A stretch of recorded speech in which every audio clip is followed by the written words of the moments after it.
भगवान गोदी में, और दिए नहीं भगवान कोई संतान अभी गोदी में।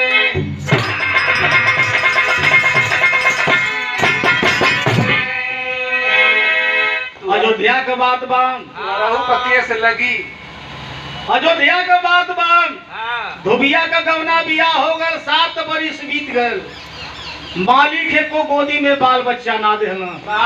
धोबिनिया बड़ी परेशान है। धोबिया हमारी मत रह करिया ऊपर से करिया रहा, नीचे से बोल रहा। धोबिनिया तरी बड़ी शौकीन रहा, लेकिन धोबिया अपने धोबिनिया के गवई जाए देना। बड़ा मुश्किल से गवाही करे जाऊ। कहलस की देख तब गवाही करे मत जायल कर, गवाही करे हम जायल कर। लेकिन धोबिनिया के घरे रहे दे, घरे में रह के इतना परेशान धोबिनिया कि यही मौलवी मौलाना साधु संत आवत ही से झाड़ फूक करवावे लगा। ई मेहरारू का आदत होले। तो यहाँ एक लाइन अंदाज लगल गजल का, कैसे मास्टर? कि अरे आफताबे रसालत, कि आफताबे रसालत, कि अरे मदीने में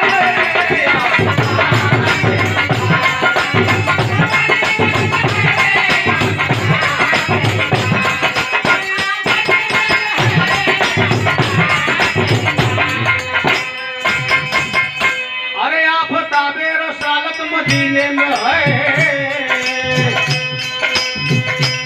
अब किरण जगमगाती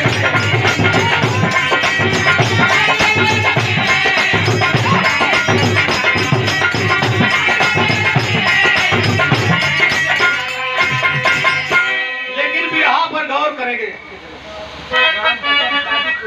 ये राम भजन अरे पीना लाल होगा, अरे पीना लाल होगा, अरे गुजारा नहीं है।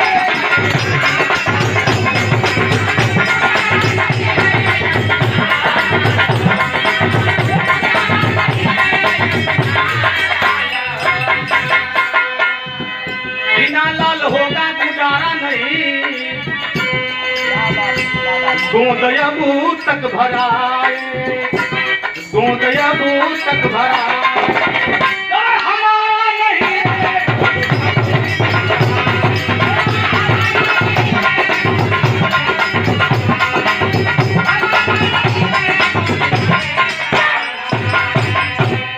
ये विवाह का शुरुआत हो गई भैया। कैसे कि अरे हाय रे जुल्म जमानी, अरे हाय रे जुल्म जमानी, बन गई कहर की जाला, साजन है दूराचारी, जीवन कर दिया निराला, लेने ना पाती धोबी, जब ही बाहर की छाया, नारी अपनी धोबी, वो पर्दा साफ लगाया।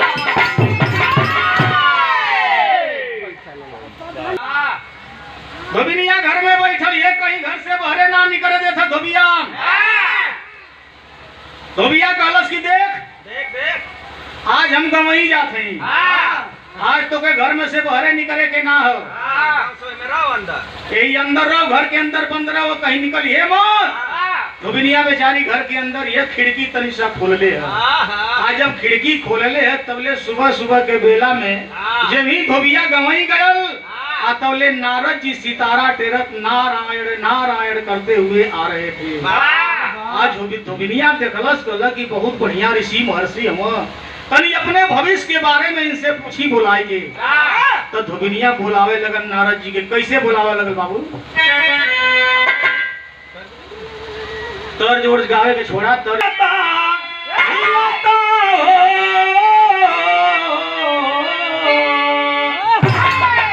धोबिनिया बुलावे लगल।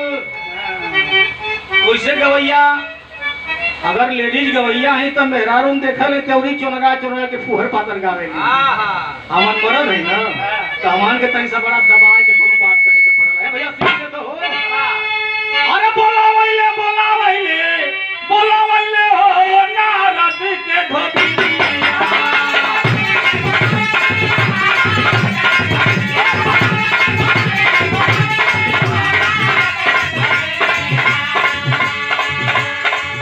अरे कहे अपने दिल के परेशानियां हो ना,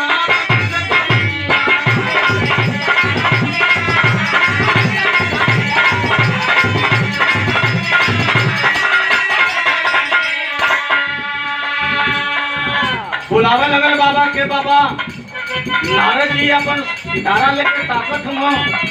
अरे लगता है कि कोई यह लड़की बहुत कष्ट में है।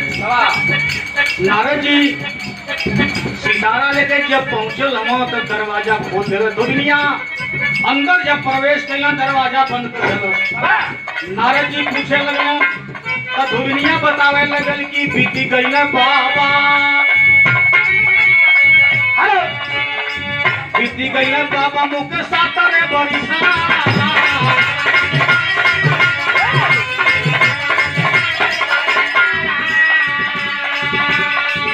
और गोदिया में भइल नहीं कहू बलका।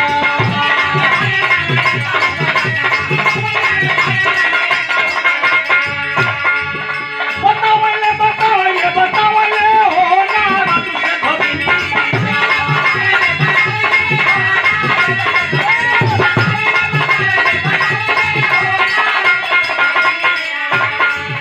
अरे कहे अपने दिल के परेशानियां हो नारद से धोबिनी।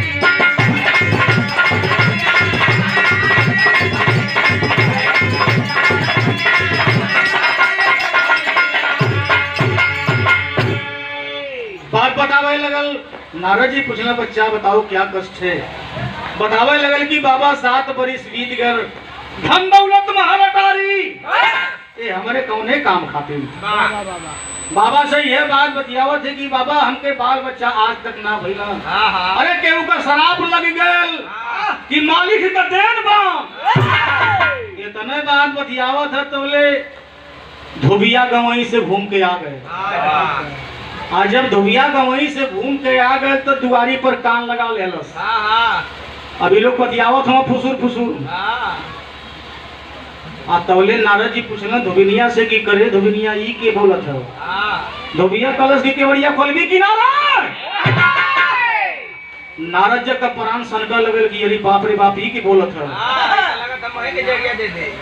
धोबिनिया कलश की बाबा हूं जी आमद इह ना हमार धोबिया। अरे बच्चा तो बड़ा पूरे फसौलू बोलाए के हमके। अगर वो जान जाई तो का कही ना। एकदम तरतर तरतर पसेना चलत हो लेकिन यहाँ एक ठे गीत लगल। और लगा वही पर रहे दाम ना छुआ औरी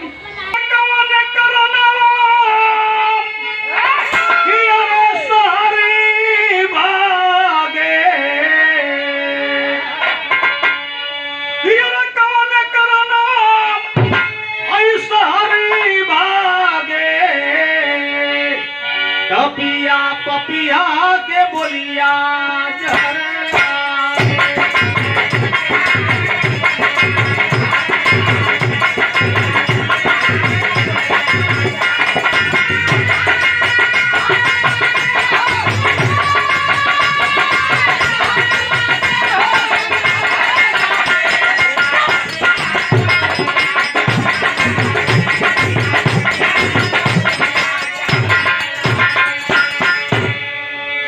देखा। यही से कहिला ना कि जब पुरान चाउर का जरूरत पड़े शादी बियाह कार परोस पड़ला सुन के नारद के पसेना छूटना लागे। अरे मार के तोरी कमरिया हो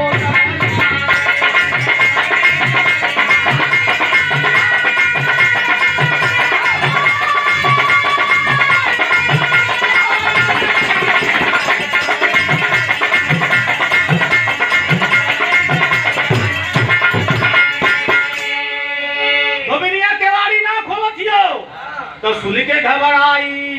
अरे धोबिनी यहाँ बेचारी अरे नारद के पहिनाई चोली असाई।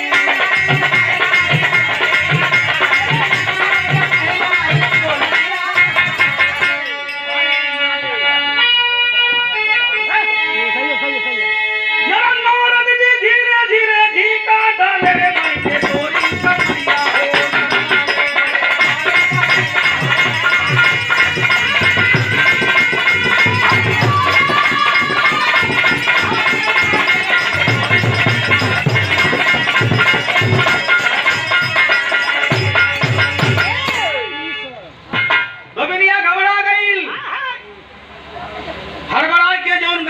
मांग के धोबिया लिया लहल वह नारद जी के पहरावत ये साड़ी ब्लाउज पहरावत है तो ब्लाउज उनके होता ना कैसे बटन टूट गई साड़ी पहरावत या साड़ी पहरे के ढंग ना पहरावत है यहर से छूट जाता है यहर से तीन गो ताचरा बना देलो अरे धोबिनिया कहला कि अरे महाराज जी अगर यह गति रही ना देखत हवे आधी घंटा हो गल धोबिया जान जाई तो हमरो तू दशा करी तोरो तू दशा करी लाल कैले है एकदम गरम दिमाग है रम्मा लाल कैले हो तो एक काम करा कि जितना हम कहत हई उतना करा धोबिनिया हाली हाली उनके साड़ी पहरा देलस टिकुली उकुली सटा देलस तो हलस की इनकर सितारवा कहाँ फसाई बड़ा परेशान भइल वो सितारा कहाँ फसाई उनकर तो सितारा सही तरह बगल में अगवा फूस देलस आ खोस के पूरा कस के साया के डोरी बांध देलस कहला तन को हिलिया मत अगर हिल गईला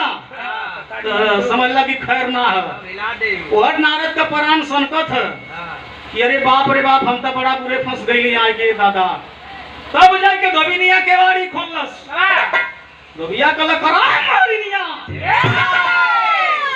में कैसे बतियावत रही कहत ये कि अरे हम कैसे बतियावत रही केहू से तना बतियावत रही लोग चला के ना ना नारद जी चुपचाप खड़ा हुआ एकदम से धोबिया का निगाह पर गई कले अरे हाई कौन इतनी लंबी मेहरारू हरे अब का करबा धोबिनिया मजबूर होई कलश की यही के तो साड़ी पहिरावत रही है यह ना छोट सरवाइनिया तुहार है अरे बाप रे जब सरवाइन का नाम सुनला नारद तुमकर प्राण औरी सन कह लगल कि अरे दादा बहिन का दिन है कहीं रात हो जाए तो मोर जिंदगी गाढ़े में न पड़ जा धीरे धीरे शाम का बेला होखे लगल धोबिनिया का कैलस नारद जी से कहलस कि एक काम करा कि चला तू फरके हटा खड़ा रहा आ धोबिया से कहलस कि अरे चुगलवा का माछर भय लग रे का माछर भय लग दिनों ना डूबे डाल धोबिया कहला कि अरे हमार छोट सरवाई नहीं आई है तनी हाल चाल पूछ लेवे दे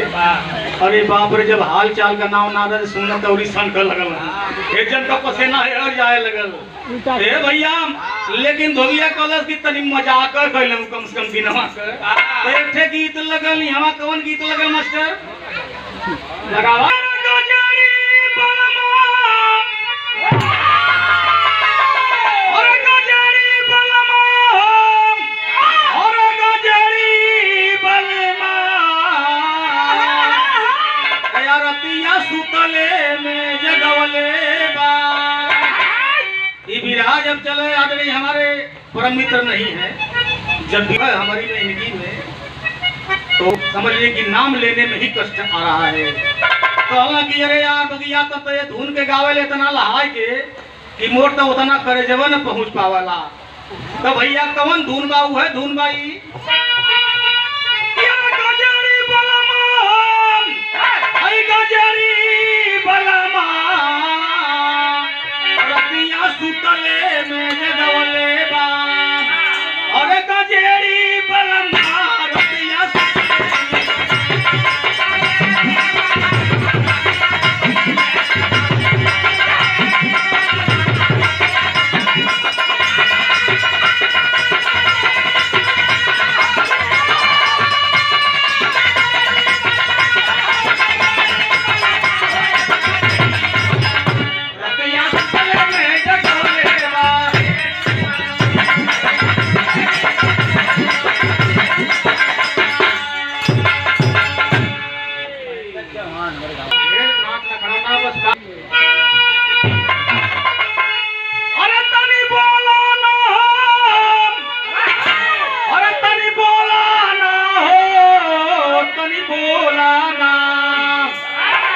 तनी बोला यार बेलिया तनी बोला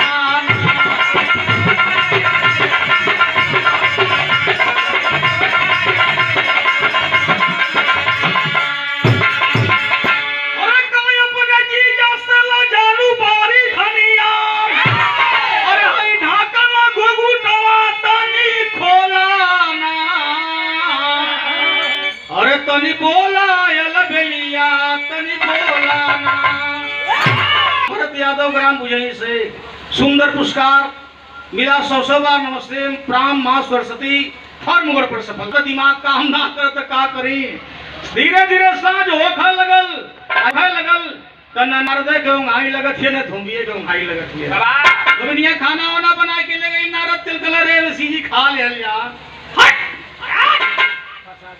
फंसा देली हमके लिए आए के खाना ले लिए खाए के अच्छा घबरा मत बहुत उपाय है एक कोठरी में नारद जी के सुता देलस दरवाजा ना लगल खाली वही तरह टाटी टाइप रहल एक कोठरी में धोबिया के लेके अपने सूत गई यार धीरे धीरे 7 बज गए नारद जी सोचत हम कहीं धोबिया मोरे लग गए न आ जा धोबिया सोचा था कि मैं जल्दी पहुंचूं दोनों जाने में आई ना लगत है धोबिनिया अपने धोबिया के भर अकवारी पकड़ के सुतल है कि अगर मोके धोबिया छोड़बो करी तो मैं जान जइबू लेकिन धोबियो बड़ा चलाक रहल का कैलस कि एहर और गुदगुदा के देख ले कि अभी कनमनात ना है तौले सूत गई है तौले धीरे से वो कोरा में से सरक गए जब कोरा में से सरक गए तब जाके भुड़कावत है नारद के नारद कहला कि अरे बाप रे बाप वो अपने ससुर के बड़ाई करत है अंगना में सूतल है रात का बेला है बहुत से मेहरारू अपने सास ससुर के गाड़ी देली लेकिन वो औरत जब पतोह बन के गई अपने ससुरा के नगरी में तब अपने ससुर का बढ़ाई करत है का करत है भैया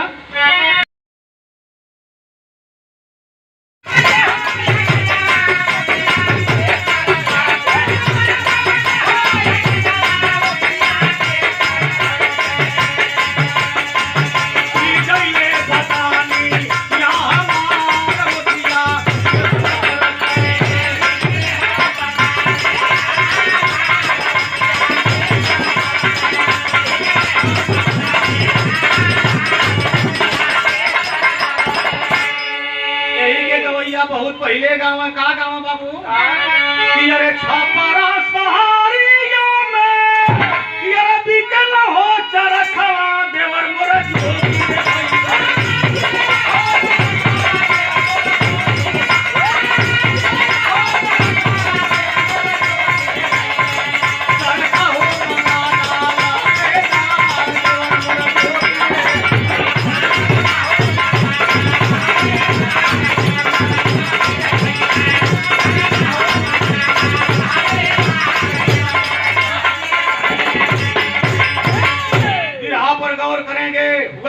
अरे धीरे धीरे धोबिया में पहुंचले नारद के बजरावा ऐसे हुई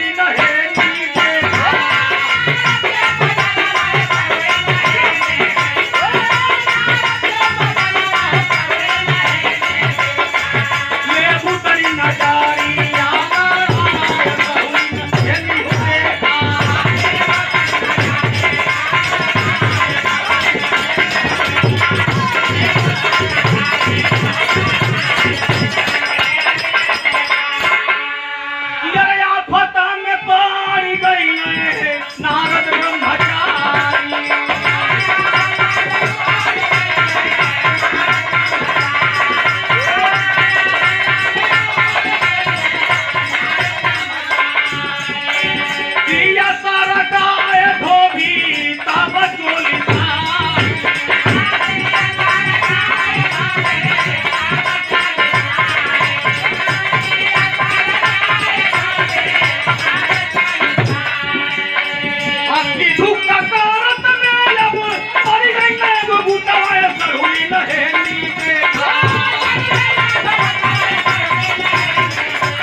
बात कहत ना बस टोपल टोपल कहत है जे समझे लायक कोई समझ लई एली की ज्यादा ओपन कर देबा त लोग एगो यह कहिए न कि अरे मतलब ना एगो मेहरारू रहल दू ठे मेहरारू अपने में झगड़ा करत रहली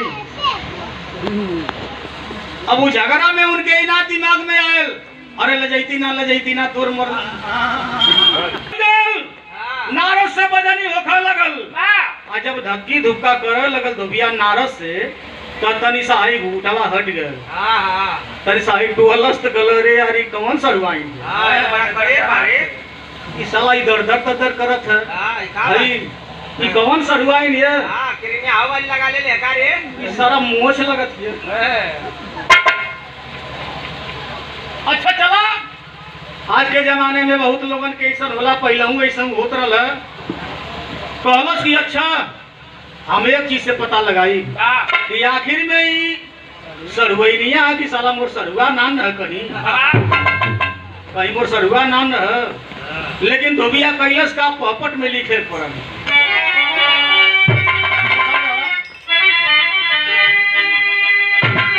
जबरी से घूटा उघार देखे धोबिया, जबरी से घूटा उघार देखे धोबिया, मुहवा पर मोछिया के बार देखत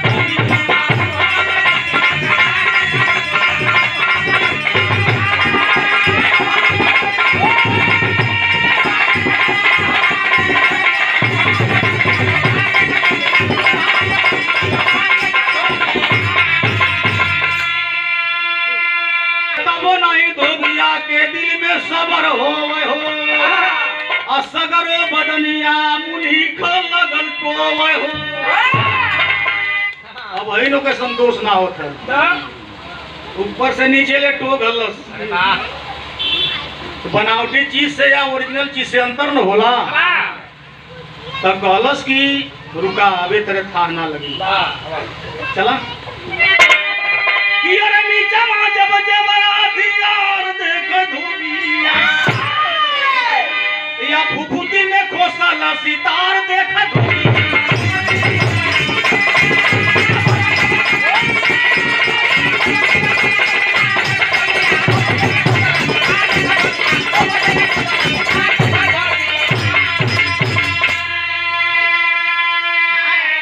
पूरा टोवे लगल 20 रुपया टो जब कहीं था ना बोला सोचल कि एक चीज से पता चली।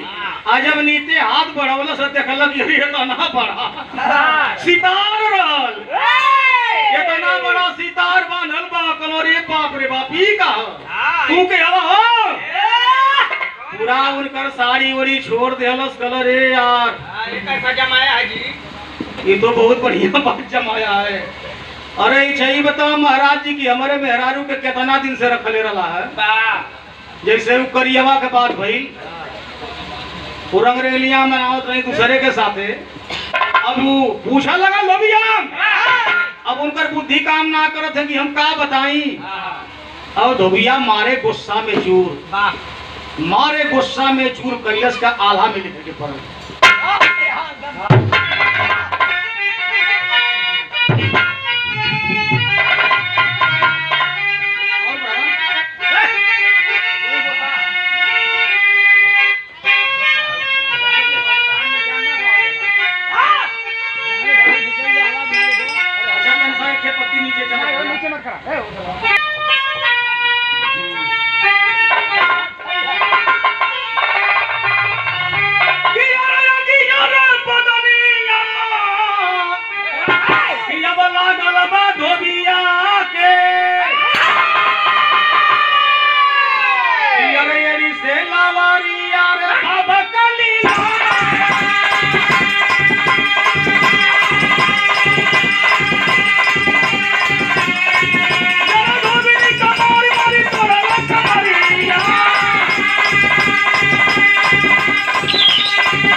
नारद का बान के मुस्की उलाट दिला धोबिया केवाड़ी के घर में बंद कर देहलस। आज जब बंद कर देहलस, अब नारद जी रोवत हम सुमिरन करे लगला भोले दानी का। आज जब सुमिरन करे लगा तो इठा मरू मरू ले धोबिया दुआरे पर बलाठा लेके बैठल है, इठा मरू मरू ले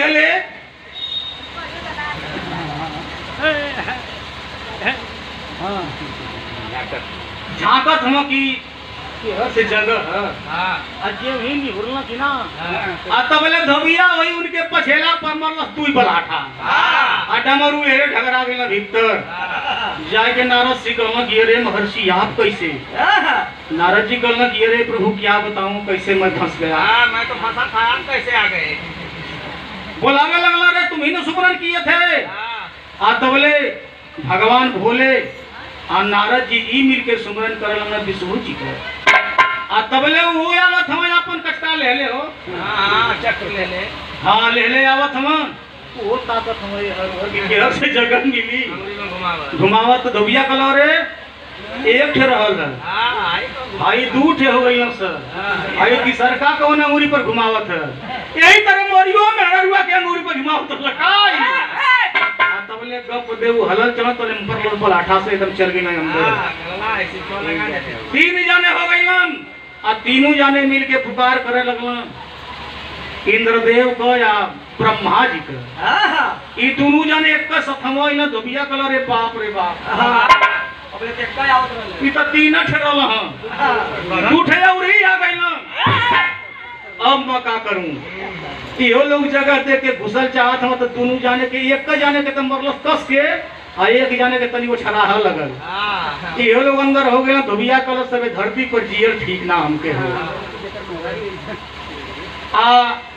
धोबिनिया बेचारी कहरत हिय कलश की जेकर मेहरारू धरती पर ऐसा निकल जाओ वो मर्दे के जियल ठीक ना है।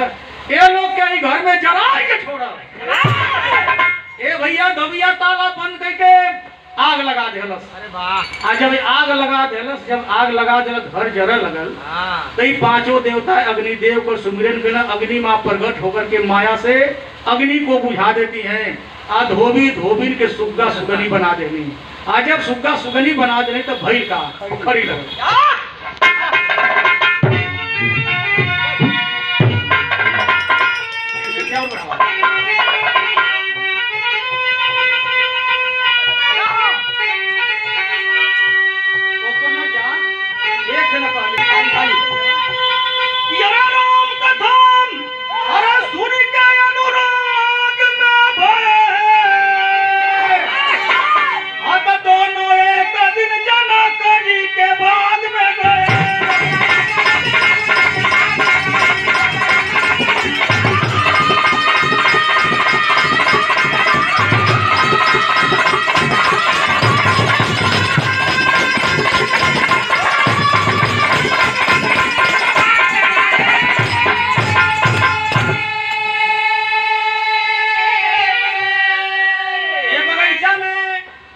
धोबी सुग्गी सुग्गा बन के कलोल कर तब वही काम कि आई हनी सीता जी अरे घूमन फुलवरिया तो सुग्गी सुग्गा आपस में कर राजी करी।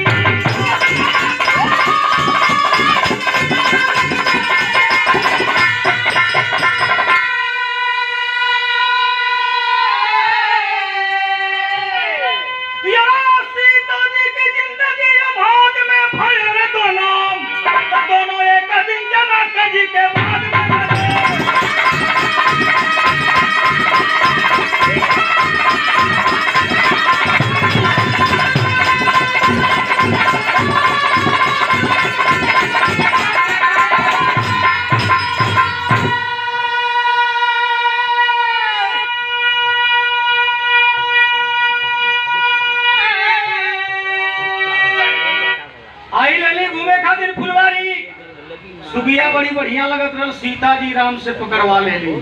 सुगवा श्राप दे के प्राण तज देहलस कि जा जैसे हमार जोड़ा फोड़लू है वही तरह तुहार जोड़ा हम फोड़ब।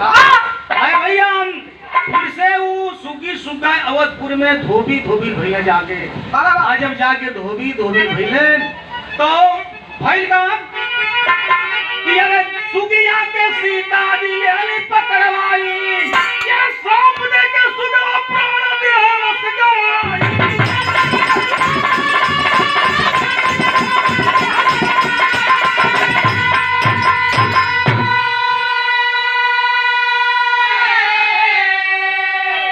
ये सीता जी की जिंदगी अमाद में भय रे दोनों एक दिन जनक जी के बाग में गए।